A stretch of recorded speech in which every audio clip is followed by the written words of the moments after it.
Chapter 16.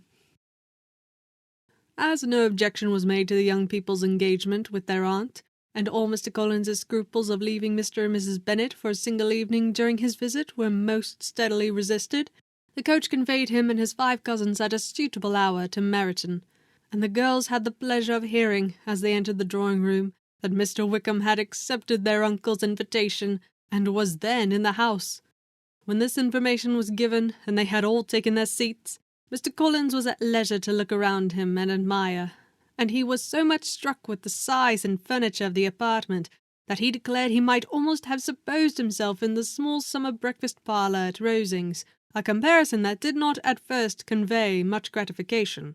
But when Mrs. Phillips understood from him what Rosings was, and who was its proprietor, when she had listened to the description of only one of Lady Catherine's drawing-rooms, and found that the chimney-piece alone had cost £800, she felt all the force of the compliment, and would hardly have resented a comparison with the housekeeper's room. In describing to her all the grandeur of Lady Catherine and her mansion, with occasional digressions in praise of his own humble abode and the improvements it was receiving, he was happily employed until the gentlemen joined them, and he found in Mrs. Phillips a very attentive listener, whose opinion of his consequence increased with what she heard, and who was resolving to retail it all among her neighbours as soon as she could. To the girls who could not listen to their cousin, and who had nothing to do but to wish for an instrument, and examine their own indifferent imitations of china on the mantelpiece, the interval of waiting appeared very long. It was over at last, however. The gentlemen did approach, and when Mr. Wickham walked into the room, Elizabeth felt that she had neither been seeing him before, nor thinking of him since, with the smallest degree of unreasonable admiration. The officers of the new shire were in general a very creditable, gentlemanlike set, and the best of them were of the present party. But Mr. Wickham was as far beyond them all in person, countenance, air, and walk, as they were superior to the broad-faced, stuffy Uncle Phillips, breathing port wine, who followed them into the room.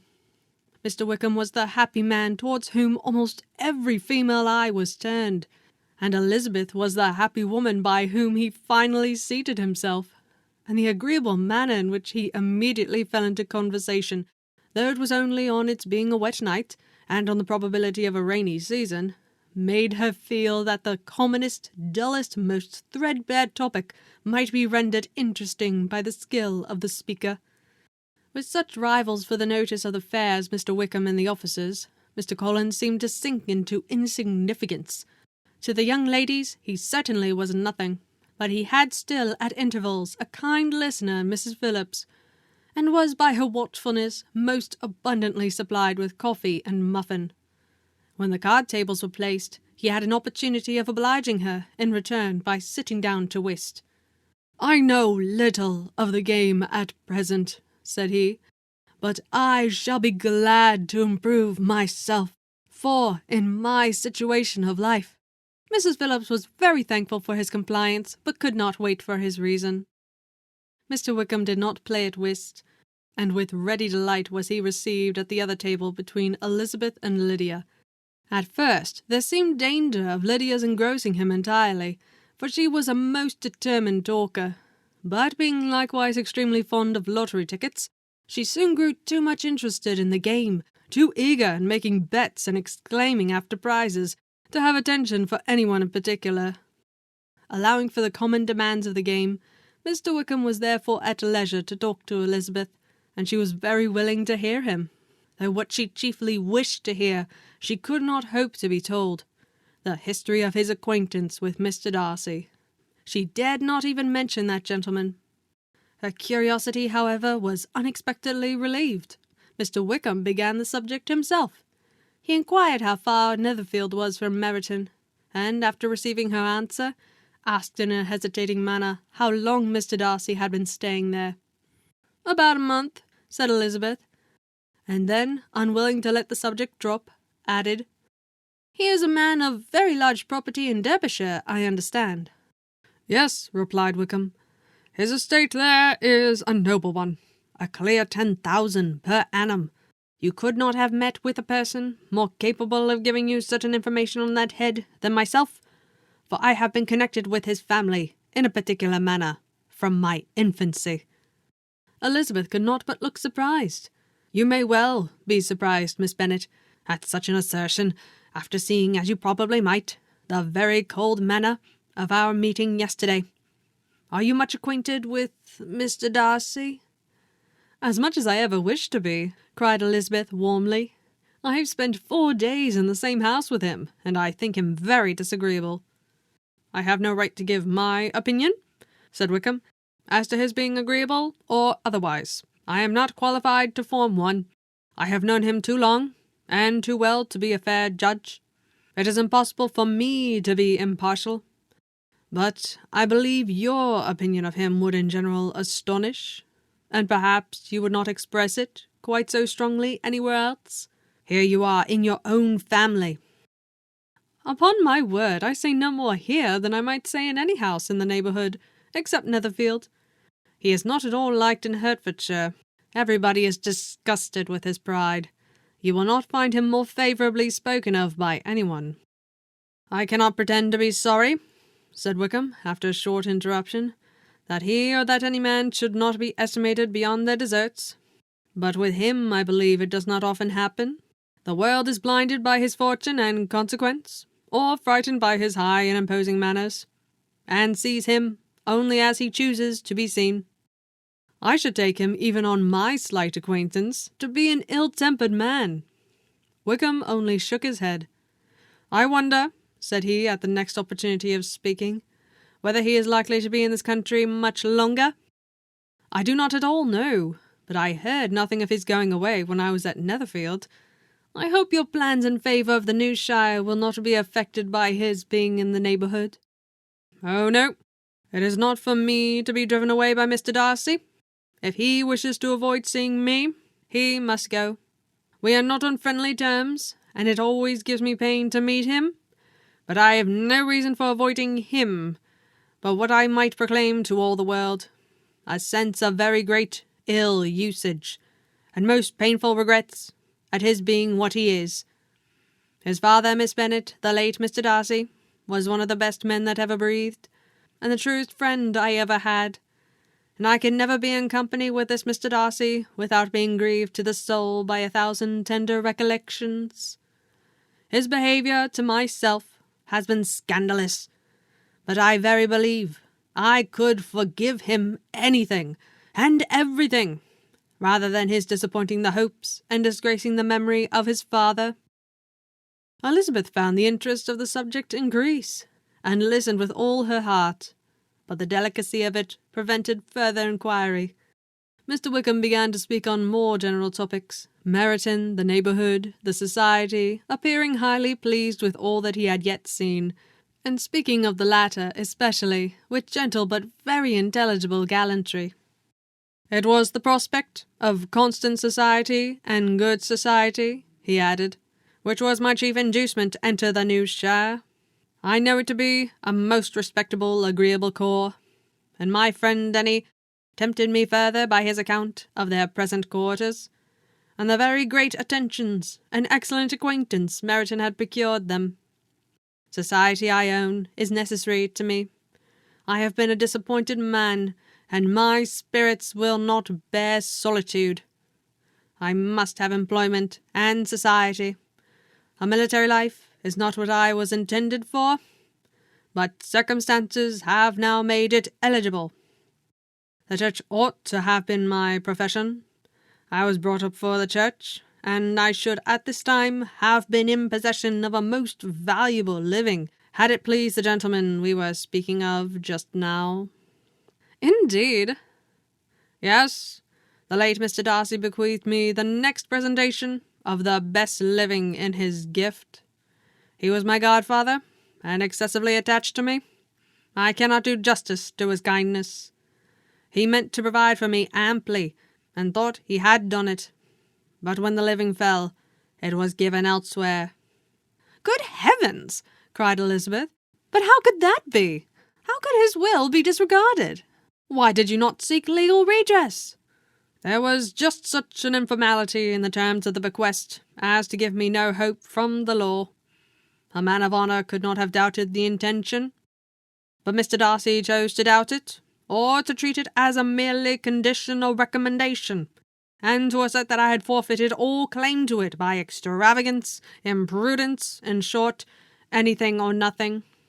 Certain it is that the living became vacant 2 years ago, exactly as I was of an age to hold it, and that it was given to another man.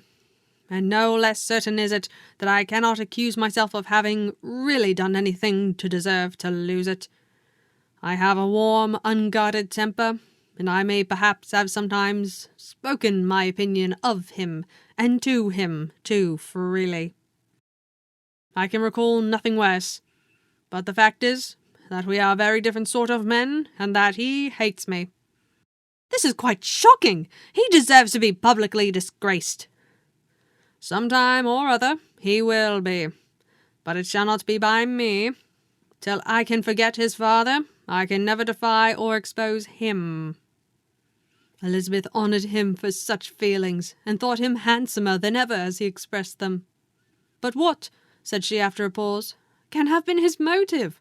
What can have induced him to behave so cruelly? A thorough determined dislike of me, a dislike which I cannot but attribute in some measure to jealousy. Had the late Mr. Darcy liked me less, his son might have borne with me better. But his father's uncommon attachment to me irritated him, I believe, very early in life. He had not a temper to bear the sort of competition in which we stood, the sort of preference which was often given me. I had not thought Mr. Darcy so bad as this. Though I have never liked him, I had never thought so very ill of him. I had supposed him to be despising his fellow creatures in general, but did not suspect him of descending to such malicious revenge, such injustice, such inhumanity as this. After a few minutes' reflection, however, she continued, I do remember his boasting one day at Netherfield of the implacability of his resentments, of his having an unforgiving temper. His disposition must be dreadful. I will not trust myself on the subject, replied Wickham. I can hardly be just to him. Elizabeth was again deep in thought, and after a time exclaimed, To treat in such a manner the godson, the friend, the favourite of his father! She could have added, A young man too, like you, whose very countenance may vouch for your being amiable. But she contented herself with, And one too who had probably been his own companion from childhood, connected together, as I think you said, in the closest manner. We were born in the same parish, within the same park. The greatest part of our youth was passed together, inmates of the same house, sharing the same amusements, objects of the same parental care. My father began life in the profession which your uncle, Mr. Phillips, appears to do so much credit to, but he gave up everything to be of use to the late Mr. Darcy, and devoted all his time to the care of the Pemberley property. He was most highly esteemed by Mr. Darcy, a most intimate confidential friend. Mr. Darcy often acknowledged himself to be under the greatest obligations to my father's active superintendence, and when, immediately before my father's death, Mr. Darcy gave him a voluntary promise of providing for me, I am convinced that he felt it to be as much a debt of gratitude to him as of affection to myself. How strange! Cried Elizabeth. How abominable! I wonder that the very pride of this Mr. Darcy has not made him just to you. If from no better motive, that he should not have been too proud to be dishonest. For dishonesty I must call it. It is wonderful, replied Wickham, for almost all his actions may be traced to pride, and pride has often been his best friend. It has connected him nearer with virtue than any other feeling. But we are none of us consistent. But in his behaviour to me there were stronger impulses even than pride. Can such abominable pride as his have ever done him good? Yes, it has often led him to be liberal and generous, to give his money freely, to display hospitality, to assist his tenants and relieve the poor. Family pride, and filial pride, for he is very proud of what his father was, have done this. Not to appear to disgrace his family, to degenerate from the popular qualities, or lose the influence of the Pemberley house, is a powerful motive. He has also brotherly pride, which, with some brotherly affection, makes him a very kind and careful guardian of his sister, and you will hear him generally cried up as the most attentive and best of brothers. I wish I could call her amiable. It gives me pain to speak ill of a Darcy, but she is too much like her brother, very, very proud. As a child she was affectionate and pleasing, and extremely fond of me, and I have devoted hours and hours to her amusement. But she is nothing to me now. She is a handsome girl, about 15 or 16, and, I understand, highly accomplished. Since her father's death, her home has been London, where a lady lives with her and superintends her education. After many pauses and many trials of other subjects, Elizabeth could not help reverting once more to the first, and saying, "I am astonished at his intimacy with Mr. Bingley. How can Mr. Bingley, who seems good humour itself, and is, I really believe, truly amiable, be in friendship with such a man? How can they suit each other? Do you know Mr. Bingley?" "Not at all." "He is a sweet-tempered, amiable, charming man. He cannot know what Mr. Darcy is." "Probably not, but Mr. Darcy can please where he chooses. He does not want abilities. He can be a conversable companion, if he thinks it worth his while. Among those who are at all his equals in consequence, he is a very different man from what he is to the less prosperous. His pride never deserts him, but with the rich he is liberal-minded, just, sincere, rational, honourable, and perhaps agreeable, allowing something for fortune and figure." The whist party soon afterwards breaking up, the players gathered round the other table, and Mr. Collins took his station between his cousin Elizabeth and Mrs. Phillips. The usual inquiries as to his success were made by the latter. It had not been very great. He had lost every point. But when Mrs. Phillips began to express a concern thereupon, he assured her with much earnest gravity that it was not of the least importance, that he considered the money as a mere trifle, and begged she would not make herself uneasy. "I know very well, madam," said he, "that when persons sit down to a card-table they must take their chance of these things, and happily I am not in such circumstances as to make 5 shillings an object. There are, undoubtedly, many who could not say the same, but thanks to Lady Catherine de Bourgh, I am removed far beyond the necessity of regarding little matters." Mr. Wickham's attention was caught, and after observing Mr. Collins for a few moments, he asked Elizabeth in a low voice whether her relations were very intimately acquainted with the family of de Bourgh. "Lady Catherine de Bourgh," she replied, "has very lately given him a living. I hardly know how Mr. Collins was first introduced to her notice, but he certainly has not known her long. You know, of course, that Lady Catherine de Bourgh and Lady Anne Darcy were sisters, consequently that she is aunt to the present Mr. Darcy." "No, indeed, I did not. I knew nothing at all of Lady Catherine's connections. I never heard of her existence till the day before yesterday." "Her daughter, Miss de Bourgh, will have a very large fortune, and it is believed that she and her cousin will unite the 2 estates." This information made Elizabeth smile, as she thought of poor Miss Bingley.